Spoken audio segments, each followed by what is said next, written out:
సంవత్సరం వచ్చింది. పథకాలు ఒక పక్క, అభివృద్ధి ఒక పక్క. గత ప్రభుత్వాలు చూశారు. అసలు పథకాలు ఏమి లేవు. ఓకే, పథకాలు ఉన్నాయా కొన్ని మీకు తెలీదా?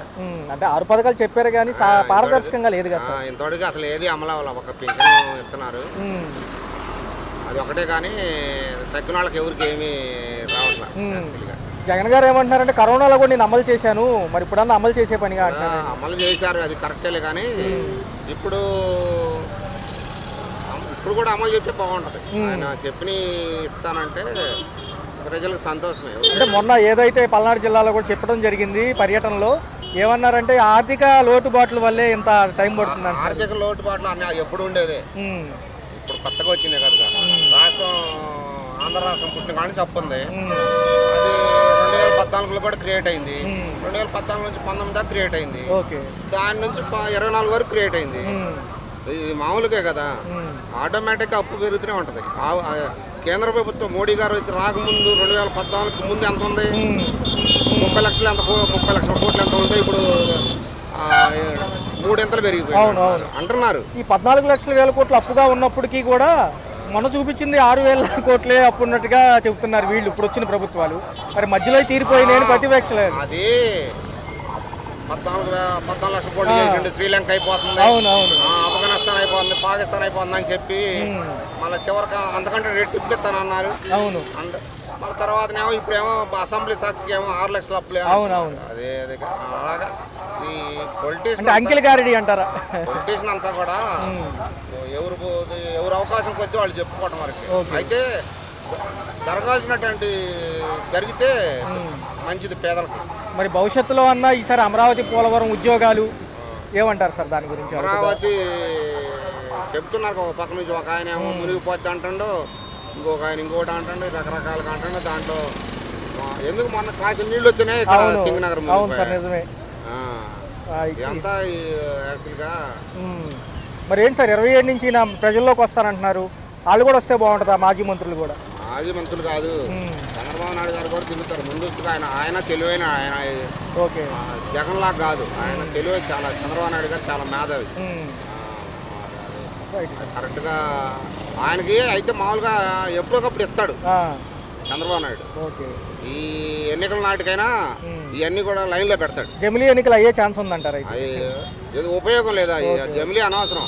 ఎందుకంటే కొన్ని రాష్ట్రాలు ఇప్పుడు జరుగుతున్నాయి, కొన్ని రాష్ట్రాలు మొన్న జరిగినాయి. ఇవన్నీ మళ్ళీ మామూలుగా వస్తే ఇదంతా మళ్ళీ భారమే కదా. అప్పుడు ఏ గవర్నమెంట్ ఉంటుందో ఎవరు ఉంటుందో. హర్యానాలో గయాగాళ్ళు భయాగాళ్ళు ఉంటారు, డబ్బులు ఇస్తే ఎవరు పక్కన తిరిగితే వాళ్ళు పక్కన చేస్తారు ఎమ్మెల్యేలు. అట్లా పడిపోతే గవర్నమెంట్ మళ్ళీ ఎన్నికలు జరగలగా. నిన్న ప్రకటించారు సార్, ఏదో ఒక సంస్థ అంటుంది 937 కోట్లతో దేశంలోనే ప్రథమ రిచెస్ట్ సీఎం మన చంద్రబాబు అంటున్నారు. ఆయన మామూలుగా ఏడీఆర్ అనే సంస్థ అంటుంది. ఎలా అనిపిస్తుంది? ఒక పక్క లాస్ట్ ఉంది మమతా బెనర్జీ గారంట. ఆమె హవాయి చెప్పులు వేస్తుంది కదా, ఆమె సీఎంగా ఉన్న హవాయి చెప్పులు వేస్తుంది అంటే ఆమె అంత కాస్ట్ కాదులే, తక్కిన వాళ్ళంతా కాస్టే. ఓకే, ఒకప్పుడైతే 100 రూపాయలు 200 తీసుకొస్తే కూరగాయలు వచ్చేసి ఇప్పుడు మినిమం 400 500 పడుతుంది కూరగాయలు. ఇంకా పర్వాలేదు, కొంచెం రేట్లు తక్కువగా ఉంది ఇప్పుడు. అది వరకు అయితే బాగా ఇంకా ఎక్కువగా 500 కూడా అయిపోయింది రోజు. ఇప్పుడు కొంచెం పర్వాలా, ఒక 15 రోజుల నుంచి కొంచెం కూరగాయలు పర్వాలా. ఒకప్పుడైతే కూరగాయలకు వచ్చినా 200లో అయిపోయేది. సరుకులకి వెళ్ళినా కానీ ఒక 2000 తీసుకెళ్తే సరుకులు వచ్చేసేది. ఇప్పుడు మినిమం 5000 6000 సరుకులకి వెళ్తే సరుకులు తీసుకొస్తారు. కూరగాయలకి వెళ్తే కూడా మినిమం 500 పెట్టుకొని రావాలి కూరగాయలు. ఓకే మేడం, మరి చూసుకుంటే కొత్త సంవత్సరం వచ్చింది. గత సంవత్సరం 7 నెలల పాలన ఎలా అనిపించింది? పాప ముఖ్యమంత్రి గారు కూడా ఖజానా డబ్బులు లేవంటున్నారు. జగన్ గారు కూడా ఏమంటున్నారంటే పథకాలన్నా అమలు చేయండి అని ఆయన అంటున్నారు. ఎలా అనిపిస్తుంది? గ్యాస్ బండ్లు ఏమైనా వచ్చినాయా? ఉచిత గ్యాస్ సిలిండర్ పథకం ఏమైనా అందుకున్నారు?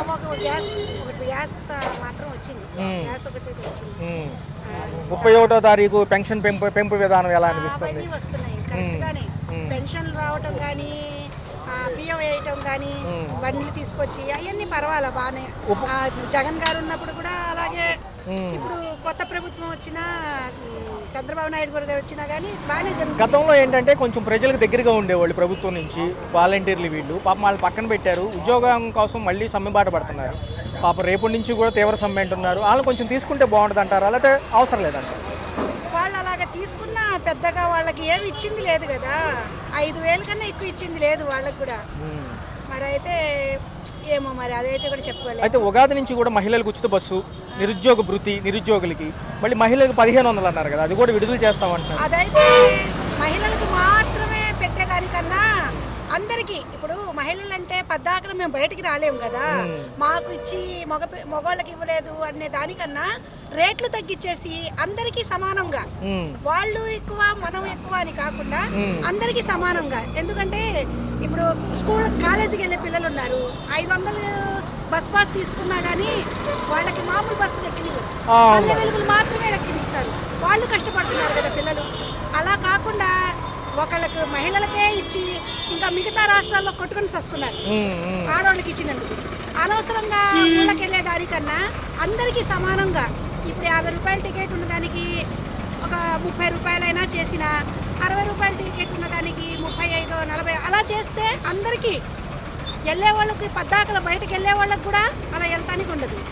ఇది మాత్రం అంతగా మాకు స్పెషల్గా మాకు ఇస్తున్నారనేది అక్కర్లేదు. ఓకే మేడం, అందరికీ సమానం. పిల్లలు కానీ బయటకు వెళ్ళే కాలేజీకి వెళ్ళే పిల్లలకు కానీ మగవాళ్ళకి కానీ ఆడవాళ్ళకి కానీ అందరికీ సమానంగా చక్కగా ఒక 20 రూపాయలు తగ్గితే అందరికీ సంతోషమే. గతంలో స్కూల్ వ్యవస్థ చూసుకుంటే జగన్మోహన్ రెడ్డి గారి టైంలో బైజూస్, ట్యాబ్స్ ఇవన్నీ ఇచ్చేవాళ్ళు, డిజిటల్ లెర్నింగ్ అన్నారు. స్కూళ్ళది మాత్రం ఎప్పుడు ఏ కాలంలో అయినా కానీ సంపాదించిన సంపాదన సగం మాత్రం వెళ్ళిపోవాల్సిందే. అంటే తల్లికి వందనం రాలేదంటున్నారు కదా, అది మాత్రం ఏ ప్రభుత్వం వచ్చినా మార్చేది ఏమీ లేదులే. ఓకే మేడం, అది మాత్రం ఉన్నదే. ప్రతి ఒక్కళ్ళు పిల్లల్ని బాగా చదువుకోవాలి, మా పిల్లలు బాగా అవ్వాలి అన్నప్పటికల్లా అది ఎక్కడైనా జరుగుతున్నదే. ఇది ఆడవాళ్ళకే ఇచ్చి తనుకొని సచ్చేదానికన్నా ఇది మాత్రం అందరికీ వెళ్ళే కాలేజీకి వెళ్ళే పిల్లలకు కానీ అందరికీ సమానంగా ఎక్కువ అక్కర్లేదు, సగానికి సగం కాదు.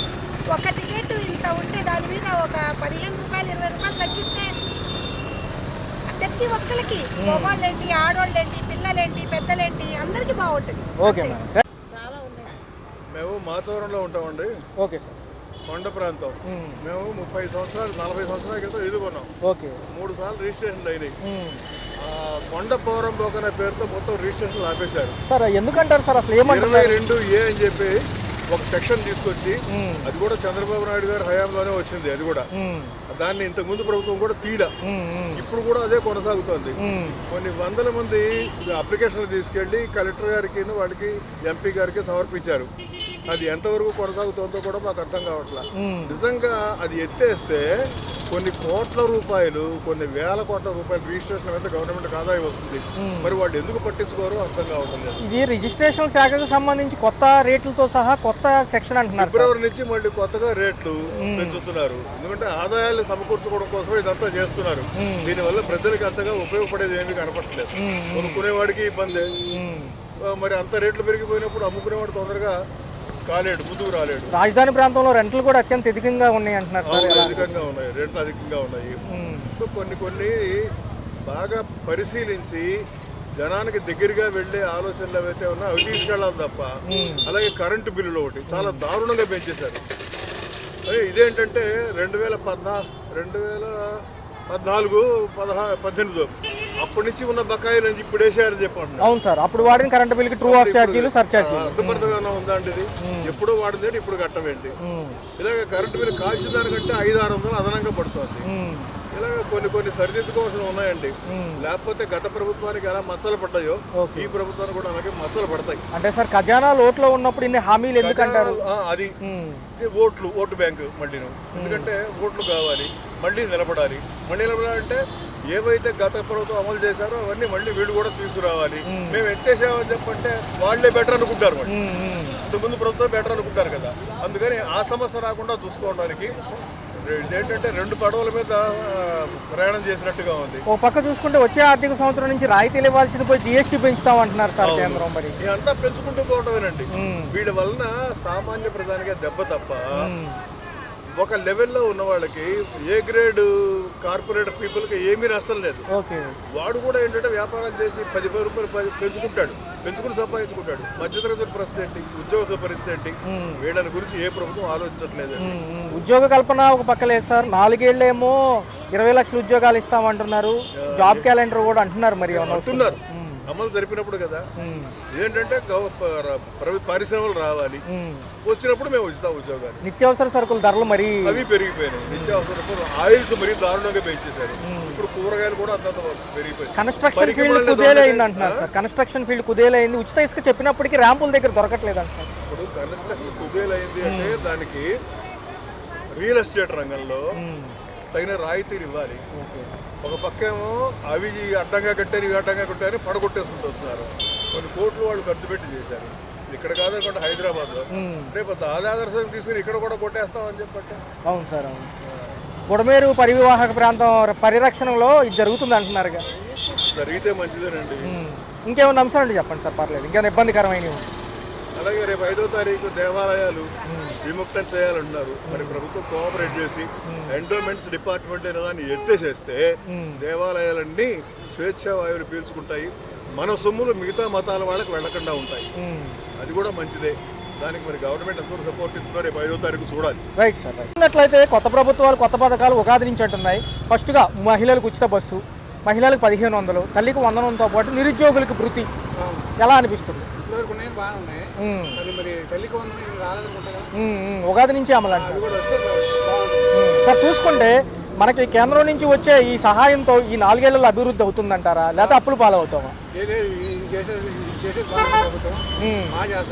ఎందుకంటే ఈ 12వ తారీఖు జాబ్ క్యాలెండర్ వదులుతామంటున్నారు. తర్వాత చూస్తే 20వ తారీఖు నుంచి దావోస్ వెళ్ళి కంపెనీలు తీసుకొస్తామంటున్నారు, ఫారెన్ టూరు.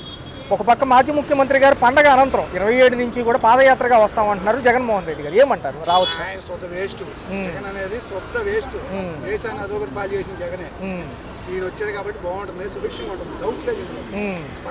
Okay sir. రాబోయే కాలం 4 ఏళ్ళు అభివృద్ధితో ఉద్యోగ కల్పన 20 లక్షలు, మళ్ళీ డిఎస్సి ఉంది, టీచర్ల నియామకం. ఎలా అనిపిస్తుంది ఇవన్నీ?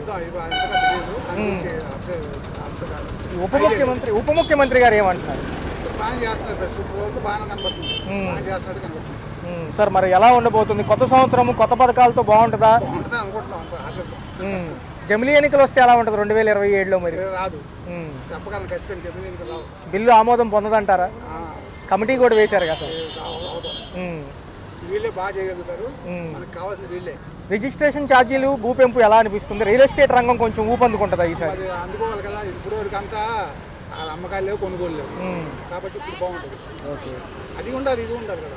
అమ్మకం ఉండాలి, కొనుగోలు ఉంటేనే కదా. నిత్యావసర సరుకుల ధరలతో పాటు పెరిగిన కరెంట్ ఛార్జీలు ఏమనిపిస్తుంది? కరెంట్ ఛార్జీలు పెరిగిన సంగతి నాకు తెలియదు. మహిళలకి ఉచిత బస్సు అన్నారు. తర్వాత వందనంతో పాటు నిరుద్యోగ వృత్తి మహిళలకు 1500 అన్నారు కదా, అది కూడా ఇస్తామంటున్నారు. ఎలా అనిపిస్తుంది జనరల్గా? పర్వాలేదు, బెటర్ అన్న. కొన్ని కాకుండా కొన్ని అన్న ఉండాలిగా, మార్పు ఉంటే మంచిదే. సో ఈ నెల 20 కూడా బాగా కష్టపడుతున్నారు. కొంచెం మార్పు రావాలి. సీఎం ఎవరు వచ్చినా పర్లేదు కానీ ప్రజలకు మంచి అయితే చాలు. మాజీ ముఖ్యమంత్రి ఏమో 27 నుంచి ప్రజల్లోకి వస్తామంటున్నారు. సమస్యలు తెలుసుకోవడానికి 7 నెలలు అవుతుంది కదా. అందుకని ఒక పక్క చూసుకుంటే అప్పుడేమన్నా 9 పథకాలు ఎక్కువ కాబట్టి బడ్జెట్లు ఎక్కువ ఉన్నాయని మెల్లిగా ఇస్తున్నామని వీళ్ళు అంటున్నారు. దీనిపైన ప్రశ్నించడానికి అంటున్నారు. సమంజసమేనా? ఎవరిదో ఒక ప్రయత్నం ఉండాలి కదా. ఎవరి ప్రయత్నం ఉన్నా ప్రజలకు అన్నీ తెలుసు. ఎవరికి ఓటు వేయాలి, ఎవరికి వేయాలి అన్నది తెలుసు అన్నమాట. ఈ నిత్యావసర సరుకుల ధరలు, కరెంట్ ఛార్జీలు ఎలా అనిపిస్తున్నాయి? కరెంట్ ఛార్జీలు అయితే ఉన్నటువంటి మళ్ళీ పెంచారు. కొంచెం అంటే సాధారణ వాళ్ళకి ఇంకా తగ్గిస్తే బెటర్. సరుకుల ధరలు ఎలా అనిపిస్తున్నాయి? గతం కంటే కొంచెం తగ్గినాయి అంటున్నారు. ఏదన్నా ఈ సరుకుల ధరలు కొంచెం పర్లేదు అంటున్నారు గతం కంటే, లేదా ఇంకా ఎక్కువే ఉన్నాయి అంటారా? సరుకుల ధరలు అయితే పర్లేదు, ప్రజెంట్ బాగానే ఉన్నాయి. ఎందుకంటే ఈ కరెంట్ వచ్చిన కానీ చాలా మంది అందరూ దెబ్బడిపోయారు. యాక్చువల్గా చెప్పాలంటే ఇదే మార్కెట్ లో నేను ఒకప్పుడు బళ్ళు తిప్పాను. బళ్ళు కరోనా టైం మొత్తం బళ్ళు అమ్మేసుకున్నాను. ఈ రోజు ఒక చోట డ్రైవర్ చేయవలసి వస్తుంది. అయితే ఉండి కొద్ది ఏంటంటే కొంచెం తగ్గితే బెటర్. అయితే ఇంకా తగ్గించాలి. ఇంకా కేంద్రం కూడా రాయితీ ఇస్తే బాగుంటుంది కానీ జిఎస్టీలు పెంచుతామంటున్నారు. ఎందుకంటారు? కేంద్రం కూడా వచ్చే ఆర్థిక సంవత్సరం నుంచి జిఎస్టీలు కూడా స్లాబులు వైడ్గా మళ్ళీ పెంచుతామంటున్నారు. కొంచెం రాయితీ ఇస్తే బాగుంటుంది అంటున్నారు ప్రజలు. ఏదొచ్చినా ప్రజలు ఇప్పుడు మాకు ఇలా కావాలి, మాకు ఇలా కావాలన్నా అది అవ్వదు. ఇప్పుడు ఏ జియో స్టార్ట్ అయినా సరే మనం కంపల్సరీ కట్టవలసిందే. జియో స్టార్ట్ చేశారు, మనం వద్దన్నా సరే వాళ్ళు వినరుగా. ఈ నెల 12 ఏమో జాబ్ క్యాలెండరు, 20 తారీఖు తర్వాత దావోస్ పర్యటన ఇండస్ట్రియల్ వేట కోసం అంటున్నారు. మంచిదేనంటారా? భవిష్యత్తు ఎలా ఉండబోతుంది? 4 ఏళ్ళు అంటున్నారు కదా, చూడాలి కదా. చూడాలి. ఒకవేళ జమిలీ ఎన్నికలు కనుక వస్తే అనుకున్నట్టుగా కమిటీలో కనుక బిల్లు ఆమోదమయ్యి రేపు 2027కి మళ్ళీ ప్రతిపక్షాలకు ఆస్కారం ఉంటుంది అంటారా? కూటమే కంటిన్యూ అయితే అంత ప్రజల చేతిలో ఉందండి. అంత ప్రజల చేతిలో ఉంది. ఓకే. గెలవాలన్నా వాడాలన్నా ప్రజల చేతిలో ఉంది. ఈ వాలంటీర్ వ్యవస్థ గురించి ఏమంటారన్న? వారంటీ అయితే 100% బెటర్. ఒకప్పుడు చాలా మంది మీసో అక్కడికి వెళ్ళి చాలా ఇప్పుడు బ్యాంకుల్లో రావని మీ సేవలు రావని అందరూ లైన్లో ఉంటున్నారు. ఒకప్పుడు అయితే ఇప్పుడు ఈ వాలంటీర్ పెట్టిన తర్వాత ఇంటింటికి వెళ్ళడం డబ్బులు ఇవ్వడం మంచి పద్ధతి. రేషన్ బియ్యం బదులు డబ్బులు ఇస్తే బాగుంటుందా, సన్న బియ్యం కొత్తగా ఆమోదిస్తే బాగుంటుందా? సన్నమే ఒకప్పుడు మౌడి గారు 34 రూపాయలు ఏదో అన్నారు. మరి అది కొంచెం అమలు అవుతే బెటర్. ఒక బియ్యం అవనే ఒక ఈ రామన్న సరుకులు అయినా మొత్తం అన్ని రేట్లు పెరిగిపోయి మ్యాటర్ ఏంటంటే ఎవరి దగ్గర కూడా ఎక్కువగా డబ్బులు లేవు. పైగా ఉద్యోగాలు కూడా పెద్దగా లేవు. ఉద్యోగాలు ఇక్కడ విజయవాడ సిటీలో రేట్లు ఎక్కువ పెరిగిపోయినా నాకు తొందరగా ఇల్లు ఇస్తే బెటర్. రైట్ అన్న. ఓకే.